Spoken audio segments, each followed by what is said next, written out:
रासेगाव दुष्काळ सदृश्य परिस्थिती असून गावकीच्या विहिरीने तळ गाठला आहे। हातपंपाला पाणी नाही, पाझर तलाव आहे, पण ठोस पिण्याच्या पाण्याचा शाश्वत आधार नाही। चाकण व 19 गावच्या योजनेतून पाणी आहे, पण ते किती वाटायला येणार आणि त्याचा दर काय याची कल्पना येत नाही।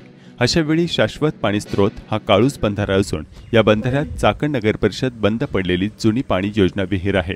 तीच यंत्रणा घेऊन तेथून वन विभागाच्या जागेतून डोंगरावर रासे गावाच्या बाजूला पाणी टाकी उभी करून सोलर विद्युतवर पाणी आणल्यास कायमस्वरूपी रासे गावाचा पाणी प्रश्न सुटू शकतो।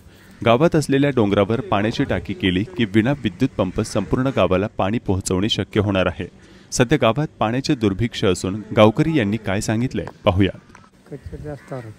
कचर जास्त ही गावची विहीर आहे काही? गावची विहीर। पाणी असतं काय विहिरीला? कधी असतं? आता तर पाणी दिसत नाही त्याच्यात। नाही, पावसाळ्यात असतं। आता इतर वेळेला काय सोर्स आहे तुम्हाला पाण्याचा? काही नाही, आमचं काय रे बोरचं होतं, त्याला पण पाणी कमी पडलं। अच्छा, मग टँकर येतात का इथं?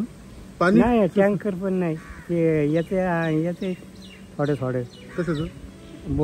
पंपांचं सांगल्यावर। अच्छा, इतर बाकीचं समजा ज्याला पाणी पाहिजे जास्त, लग्न कार्य घरात, मग त्यांनी काय टँकर मागवायचे? हा।